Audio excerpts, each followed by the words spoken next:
So on this one, I want to just kind of go into general topics that I like to speak about, and these are mostly just how to focus your mind away from all of the BS in the world, how to focus your mind away from all of the hubbub above inside of the world. Basically what I mean by that is that the reason why people are so upset and they see this world as being so evil or terrible or whatever they think of it as, the reason why is because they don't know what to put their attention onto. They've gotten so stuck at looking at all of the negative things in life that they just they miss the point. They miss the underlying thing. It's so simple that the mind doesn't want to grasp onto it because it can't. It's something that the mind, like you can have all of the understanding in the world but still be miserable.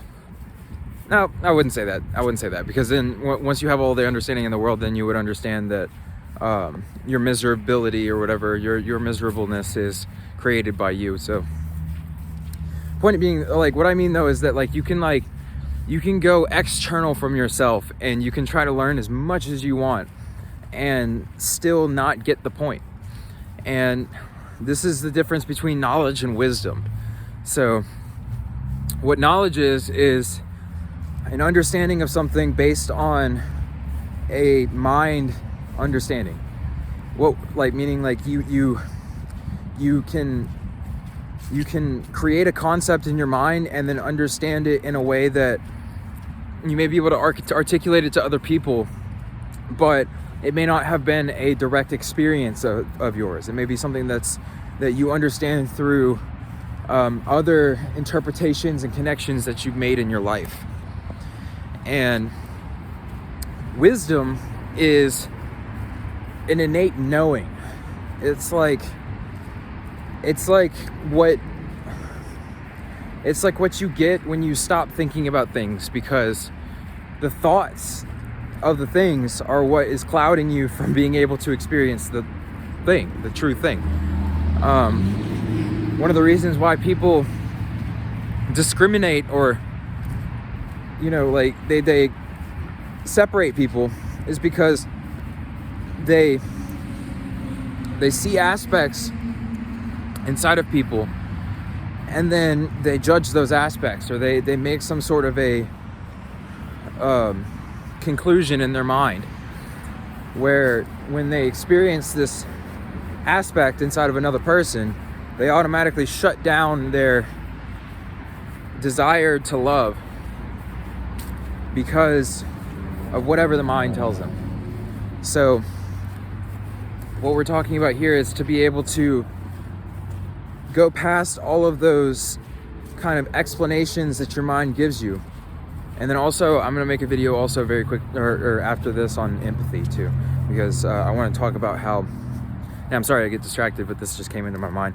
But I want to talk about, I'll just go ahead and talk about it now, actually. So basically, this was meant to be a random video anyways. These are all just kind of snippets that I put out there, and if you want to pick them up, then you can. But anyways, so empathy, what happens is that all these thoughts and feelings that other people are having are all projected outwards by them. When they experience thoughts and emotions and feelings, they project them into their external world and create their world through that. So when you are, say, speaking to another person or around another person or around a crowd of people, then there's this kind of bubble that is created by their consciousness, where all the thoughts, feelings, and emotions that they're thinking or feeling, or any of the things that they're experiencing in their physical body or any of that stuff, all that stuff is kind of just floating around for people to pick up. And if people are in a space or a vibration which is resonant with that, and what I mean by resonant is if they're in a vibration which is of the same frequency or of the same understandings, or if they're seeing the world in a way that is very similar or the same as the other person, then they start to pick up the thoughts of the other person. And most people have this happen unconsciously, but when you become conscious of it, you have the ability. This is connected. Okay, so when you become conscious sorry, I just realized that when you become conscious of it, you have the ability to be able to discern what it is that you choose to pick up as yours and what it is that you choose to not really hold as being yours. So say somebody doesn't identify as being a sad person. When the experience of a thought that by another person is represented as sadness, when it comes through you, since you don't identify as being a sad person, what happens is that you pick up that thought and then it just flows straight through you because it's not resonant with your belief systems. The only reason that thoughts really stick to you or have any sort of traction is because your belief systems are in some way connected to that thought or feeling. So when you're experiencing depression or anxiety or any of that stuff, then what it is almost like you're picking up, and this is amplifying it also. So your mind is already thinking specific things. But then when you come around other people, you start to pick up all their mind activity. And say that you're completely empty in your mind, right? And you're speaking to somebody who has a very full mind.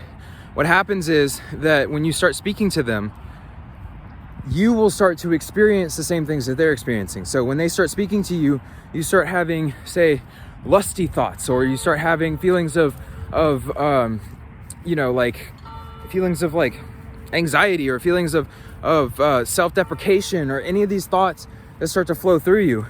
And the way that you don't have those stick to you, and the way that you don't become anxious around the other people, is you recognize that those are their thoughts and their feelings that they are projecting. Even if somebody is getting uncomfortable while you're in a conversation with them, that is still their feelings that they are projecting outwards, and you're not the cause of it. All you're doing is just triggering these specific feelings inside of them. And so what I mean by this is that you don't have to identify with the person who is shifting other people's experiences and things like this through your uncomfortability, because you're not the one who is you're not the one. First of all, I know that I'm speaking on many different levels, but you're not the one who's experiencing the uncomfortability. It's the ego who's experiencing the uncomfortability, and it's desire to grasp onto that uncomfortability, which is just perpetuating it. Like if you were to allow that thought of uncomfortability to flow through you and then just not think anything of it and continue the conversation as if nothing had ever happened, then all of a sudden the other person becomes very, very calm and peaceful around you. Because what happens is that you act as a filtering system almost. Like when those thoughts and feelings flow through you, then all of a sudden you just let it go, and then you redirect your attention to love. And then you look at them with love, and then they feel that love. And then another thought comes through them, and then it comes through you, and then you redirect your attention to love. So basically what you do is you use your ability to meditate and to experience love to be able to shift the person that you're speaking to, or the group of people or whatever, into the same vibration that you're in. What happens is, and this is another way to kind of describe it, but I have two hands kind of going on right now, but basically like one person's here and the other person is here. So one person has to come here, the other person has to come here in order for them to meet in a conversation, in vibration. So if you're like way up here, then all of a sudden when you come around people, in order for them to rise way up here, all of their insecurities, all of their anger and all that crap has to come out somehow. So when you sit there and continuously sit in love with them, and you just keep trying to love them, meaning like you keep just sending them the most beautiful love as you possibly can, what happens is those things come up, and then they experience that for a second, but then they see that you're just projecting more and more love, and then they recognize that those feelings and thoughts that they were experiencing were just false, and then they move on to the next one. And then once you move through all of those different thoughts and feelings, all of a sudden both of you are just sitting there, and then you see each other for the first time. And then when you see each other, then the real emotions start to come out, meaning like they start to feel the love that you're sitting in, or say, you see what I mean? So it's like the deeper that you're able to put yourself into a state of love, the more that everybody else kind of resonates with that love that you feel, rather than all the other insecurities and anxieties that you project. And then the deeper that you sit into the love, the quicker that the situations around you will start to project, or will start to reflect the love that you're experiencing inside of yourself. And it may take a minute before it starts to like really reflect really quickly, because it takes a second to kind of like sit or simmer your vibration, or just like kind of like settle your vibration into the state of being in love all the time. But once you are, then you'll notice that when you walk into places, then your presence and your energy will shift the vibration of that place so much that negative things don't happen to you. First of all, because you don't interpret anything as being negative, meaning like when you experience a thing, you recognize that all things are being created by you for your best interest, and that all this stuff is happening just because you want it to. So like, and it's all perpetual, so it's going to keep happening. So it's like, you might as well learn to enjoy the happenings no matter what they are, and then see that like it's your decision to choose to sit in love no matter what's happening. It's your decision. And what I mean by that is that you have to take the kind of initiative to decide to not feel negative emotions anymore. And then when you do that, all of a sudden you start to see that there were positive emotions, or positivity. There was positivity in everything that you were experiencing. You just had your attention on the negativity. That's all, literally.